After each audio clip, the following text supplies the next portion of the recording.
16절에서 31절입니다.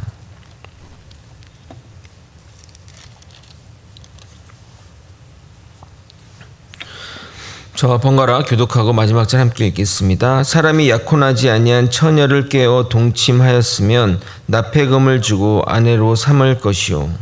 만일 처녀의 아버지가 딸을 그에게 주기를 거절하면 그는 처녀에게 납폐금으로 돈을 낼지니라. 너는 무당을 살려두지 말라. 짐승과 행음하는 자는 반드시 죽일지니라. 여호와의 다른 신에게 제사를 드린 자는 멸할지니라. 너는 이방 나그네를 압제하지 말며 그들을 학대하지 말라. 너희도 애굽 땅에서 나그네였음이라. 너는 과부나 고아를 해롭게 하지 말라. 내가 만일 그들을 해롭게 함으로 그들이 내게 부르짖으면 내가 반드시 그 부르짖음을 들으리라. 나의 노가 맹렬함으로 내가 칼로 너희들을 죽이리니 너희의 아내는 과부가 되고 너희 자녀는 고아가 되리라.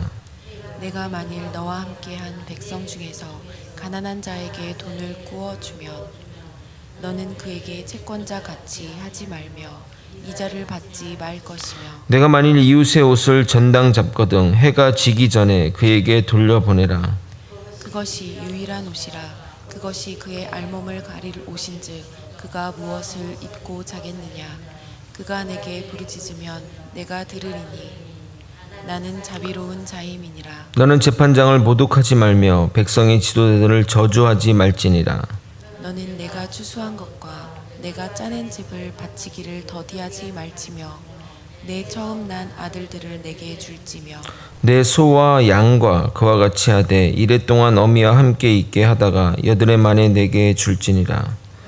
내게 거룩한 사람이 될지니 그래서 짐승에게 찢긴 동물의 고기를 먹지 말고 그것을 개에게 던질지니라. 아멘.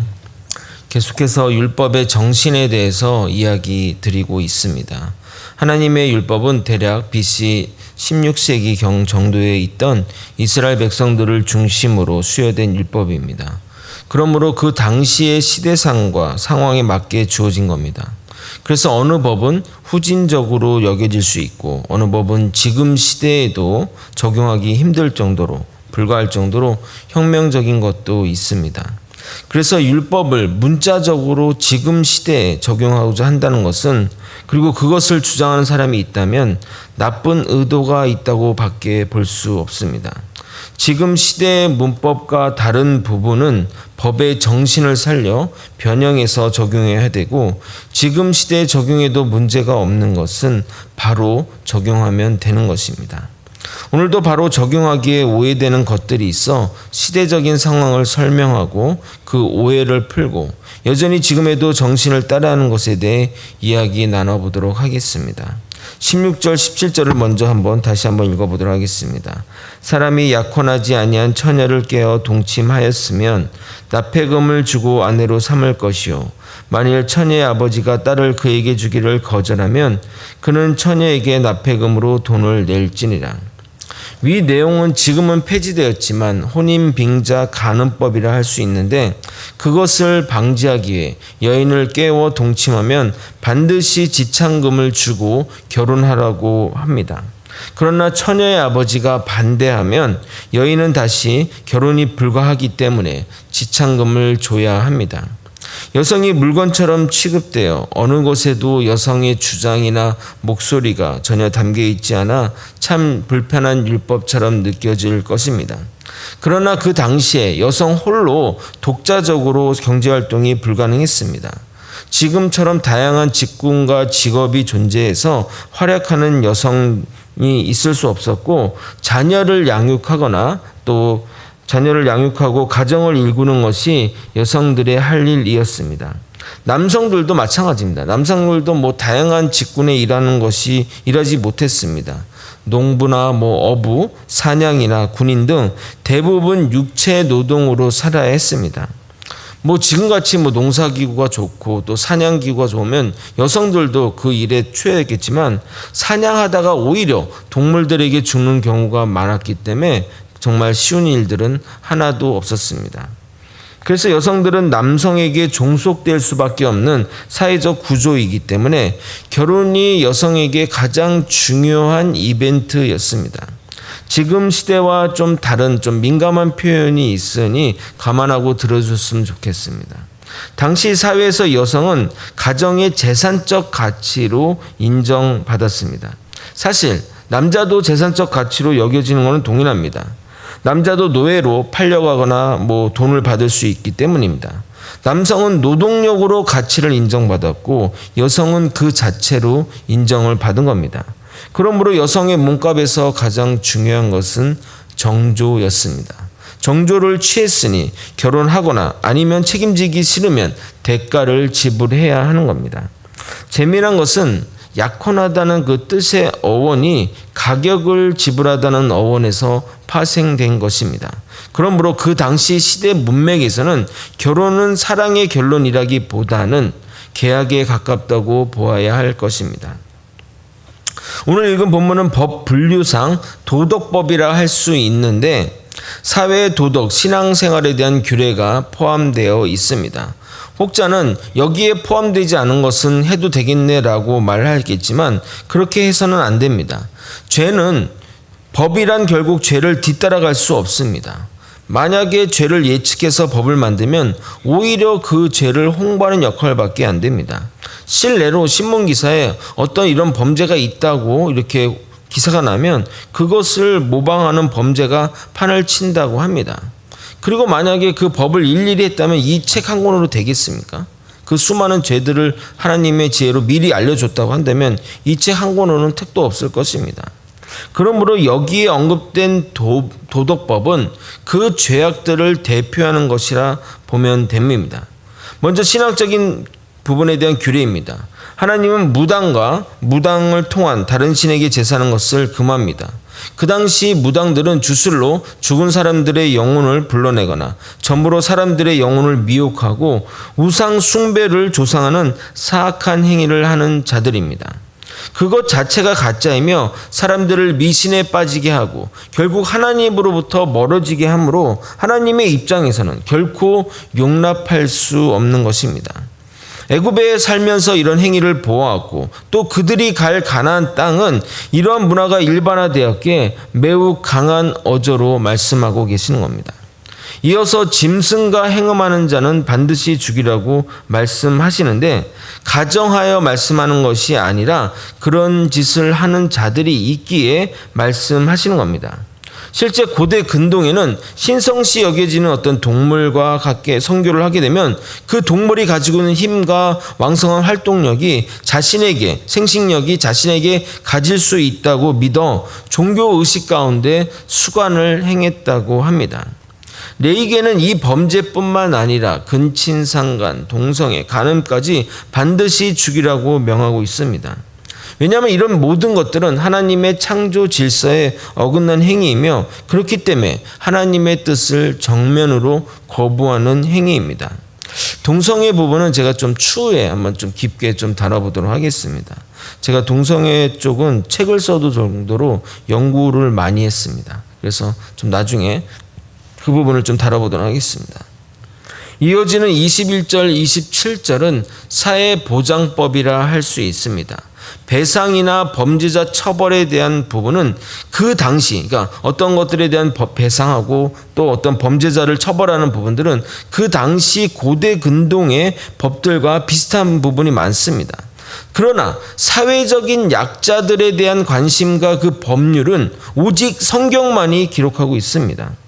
지금 사회에서도 이방인에 대한 차별이 존재하고 대부분의 나라의 법률이 이방인에 대한 보호조차, 지금 시대에도 보호조차 언급되지 않는데 그 당시 그 시대에 이런 놀라운 법이 성경에 포함되어 있는 겁니다. 21절을 한번 읽어보겠습니다. 함께 읽겠습니다. 시작. 너는 이방 나그네를 압제하지 말며 그들을 학대하지 말라. 너희도 애굽 땅에서 나그네였습니다. 아멘. 여러분, 하나님의 이 율법은 하지 말라고만 되어 있는 것이 아니라 그 이유를 설명해 줌으로써 설득력 있게 전달이 됩니다.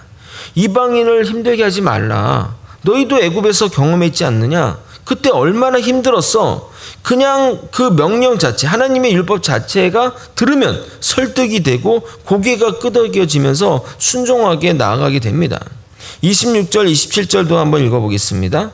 내가 만일 이웃의 옷을 전당 잡거든 해가 지기 전에 그에게 돌려보내라. 그것이 그의 유일한 옷이라.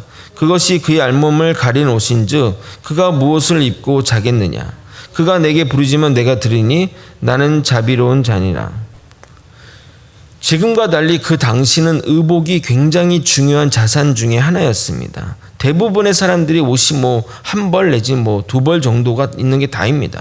그래서 예수님 사후에 로마 병정들이 그 예수님의 옷을 나눠 가지려고 한 이유도 옷 자체가 귀했기 때문입니다. 그래서 대부분의 서민들은 옷이 한 벌이었습니다. 사실 이스라엘 지역은 위도가 낮아 한여름의 낮에는 40도 이상 올라가기도 합니다.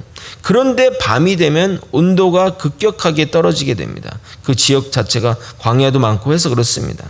그러니까 일교차가 한 20도 이상 막 나게 되는데 우리한테는 그 온도가 선선할 정도, 좀 선선하다, 시원하다 정도의 지금 아침에 요 정도 아침 아마 영상 한 17, 18도 정도 되는데 근데 그들은 추위에 바들바들 떨게 됩니다. 일교차가 워낙 심하니까. 그러니까 그 옷이 정말 그 사람한테는 소중한 거죠. 그러므로 단순하게 돌려주라고 말하지 않고 그 이유를 설명하면서 말씀하는 겁니다. 너도 옷이 한 벌이잖아. 옷 없으면 어떻게 되는지 잘 알잖아. 이 말씀을 하시는 겁니다. 그러니까 딱딱한 법조문이 아니라 읽으면 이해가 되고 자발적으로 순종이 되면서 또 그런 사람들 중엔 마지막에 또 주님이 들으신다고 함으로써 악한 자들의 완악한 마음까지 잡아주게 됩니다. 고대 근동의 법들을 보면 이런 일절의 설명들이 없습니다. 그냥 법조문이만 있을 뿐입니다. 그래서 제가 계속 얘기하듯이 하나님의 율법은 그 은은한 따뜻함이 있다고 말씀드리는 겁니다. 이방인과 과부와 고아는 자발적인 약자가 아닙니다. 사업에 실패해서 가난해졌거나 자신의 실수로 어렵게 사는 자들이 아니라 타인에 의해서 약자가 된 자들입니다. 그러므로 그들에 대한 보호는 국가나 사회가 책임져야 합니다. 아직 우리나라도 가야 할 길이 멀지만 이런 사회적 약자에 대한 보호가 제대로 이루어질 때 우리나라가 선진국의 대열로 가게 될 겁니다. 그런데 그런 죄악에 대해 굉장히 무섭게 표현하게 됩니다. 특히 24절 같은 경우는 굉장히 좀 과하다고 느껴질 정도로 표현되고 있습니다. 우리 한번 23절, 24절을 우리 함께 같이 한번 읽어보도록 하겠습니다. 읽겠습니다. 시작. 내가 만일 그들을 해롭게 함으로 그들이 내게 부르짖으면 내가 반드시 그 부르짖음을 들으리라. 나의 노가 맹렬함으로 내가 칼로 너희를 죽이리니 너희의 아내는 과부가 되고 너희 자녀는 고아가 되리라. 아멘. 24절에 보게 되면 매우 세게 말씀하고 있습니다. 이렇게 강력하게 말씀하시는 이유는 두 가지 이유 때문입니다. 사람들에게 절대 이러한 사회적인 약자들을 무시하지 말라는 강한 경고입니다. 또한 두 번째는 과부와 고아들에게 하시는 말씀입니다. 너희가 힘들면 하나님께 부르짖으라는 겁니다. 그러면 내가 너희를 보호해 주시겠다는 겁니다. 여러분 어렸을 때 어떤 좀 갑작스러운 위급스러운 일들이 닥치면 반사적으로 무엇을 외쳤습니까? 대부분 엄마 아빠는 잘 안 외치죠. 엄마 외쳤을 것입니다. 엄마를 외친다고 슈퍼우먼처럼 엄마가 나타난 것이 아닌데 엄마를 외침으로써 일단 반은 정말 안심이 됩니다. 근데 엄마가 없다면 어떡할까요? 엄마를 외치면 엄마의 부재로 인해 오히려 더 서글퍼지지 않겠습니까? 그런데 우리에게는 주님이 계십니다. 주님을 부를 수 있으니 얼마나 감사합니까? 올 추석에 서울에 올라갔는데 저는 부모님이 다 소천하셔서 추석이라도 좀 쓸쓸했습니다. 아내에게 말은 안 했지만 추석 전날 엄마가 꿈에 나타나 엄마 이름 한없이 부르다가 일어난 것 같습니다. 볼 수는 있는데 못 보는 것과 보고 싶은데 볼 수 없는 것은 정말 차원이 다릅니다. 하지만 우리의 삶에서 실제 우리가 정말 삶에서 부르짖을 수 있는 분이 있다는 것이 얼마나 감사합니까? 주님이 부르짖었는데 해결이 안 되었다 할지라도 주님 부를 수 있는 것, 주님께 내 모든 어려움과 그 힘듦을 부를 수 있다는 것 자체가 참 행복임을 아시길 바랍니다. 지금 주님이 지금 고아와 과부에게 이렇게 말씀하는 겁니다. 너희가 힘들고 어려면 나에게 부르짖으라고. 내가 너희의 부모가 되고 내가 너의 남편이 되어 분노하시겠다고 하는 겁니다. 이 얼마나 눈물 나는 말씀입니까? 법을 우리 입장에서 보면 무서운 이야기지만 과부와 고아의 입장에서 보면 이보다 더 은혜로운 말은 없을 것입니다. 하나님 이렇게 얘기해 준다는데 무엇이 28절 이하의 말씀은 종교생활 질서를 위한 기본 규례들입니다. 하나님이 세우신 질서에 순종하고 여러분의 가장 소중한 것을 주님께 드림으로써 여러분의 욕심을 제어하고 주님이 여러분에게 가장 소중한 존재임을 깨닫게 하시기 위한 규례입니다. 단순히 목회자에게 순종하고 헌금을 잘하라는 말씀이 아닙니다. 여러분, 주님에게 헌금이 무슨 의미가 있겠습니까? 주일마다 주님이 무슨 사자를 보내서 교회마다 수금해 가십니까? 사실 교회 헌금 우리가 내고 우리가 다 먹는 것 아닙니까? 우리가 쓰고 우리가 다 그거 사용하는 거 아닙니까? 천지를 지으신 하나님에게 돈이 무슨 의미가 있겠습니까? 헌금을 하지 말라는 것이 아니라 교회의 종교 생활 질서를 따르고 그 따름을 통해 주님을 섬기는 자가 되어야 할 것입니다. 이 말을 오해하지 말고 들으시기 바랍니다. 절대 의도가 있는 말은 아닙니다. 보이는 목회자에게 순종하지 못하는데 보이지 않는 하나님께 순종할 수 있겠습니까? 믿음이 순수하시고 하나님을 진정으로 섬기는 분들은 목회자들에게도 잘 순종합니다. 그러므로 여러분이 정말 목회자가 바른 길로 갈 수 있도록 기도해야 됩니다. 그것이 여러분의 신앙과 직결되는 문제이기 때문입니다. 저도 성도들을 위해서 기도하고 성도분들도 저를 위해 기도하며 바른 신앙 공동체를 세워나갈 때 하나님의 나라가 우리 교회를 통해 세워져 나갈 것입니다. 말씀을 정리하겠습니다. 우리가 살아가는 이 세상은 형법과 민법으로 돌아갑니다. 죄 안 짓고 남에게 피해를 주지 않으면 그냥 잘 사는 겁니다. 그러나 신앙인은 그것으로 끝나지 않습니다. 도덕법도 지켜야 되고 종교적인 규례도 지켜야 합니다. 그래서 율법이 어렵다고 하는 겁니다. 하지만 중요한 것은 우리도 이방인이 될 수 있고 우리도 과부나 호레비가 될 수 있으며 우리 자식들이 고아가 될 수 있습니다. 이들에 대한 보호가 당연히 이루어져야 될 것입니다. 이런 것들은 교회에서 안에서 또한 이루어져야 됩니다. 세상은 아직 그 수준에 도달하지 못했습니다. 기준이 낮습니다. 세계 경제 기준으로 강국인 우리나라도 최근에야 이 정도 수준에 도달했으니 다른 나라는 볼 것이 없습니다. 그러나 교회는 더 높은 도덕적 기준으로 살아야 됩니다. 그들을 더 돌보고 더 살펴야 합니다.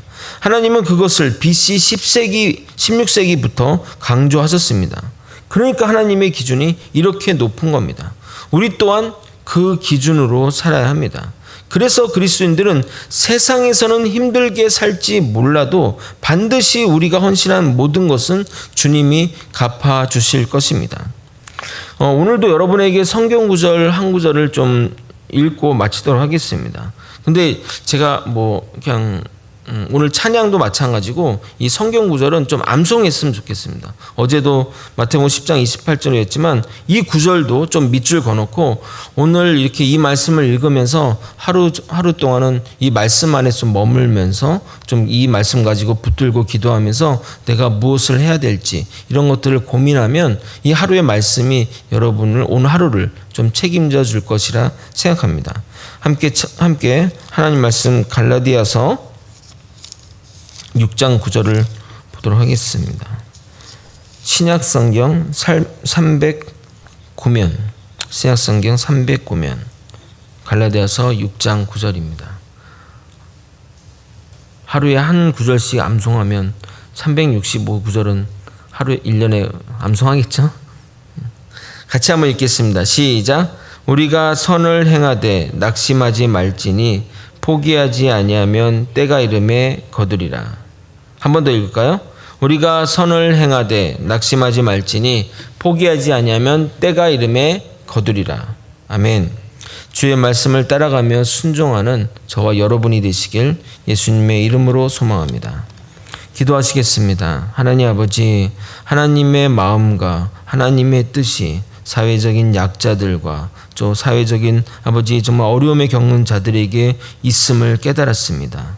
하나님의 시선이 있는 곳에 우리의 시선을 향하길 원하고 하나님의 마음이 있는 곳에 우리의 마음과 손과 또 우리의 물질들이 아버지 그곳을 향해 나아가길 소망합니다. 아버지 정말 우리 거제 소망교회가 이러한 일에 많이 쓰임받을 수 있도록 도와주시옵소서.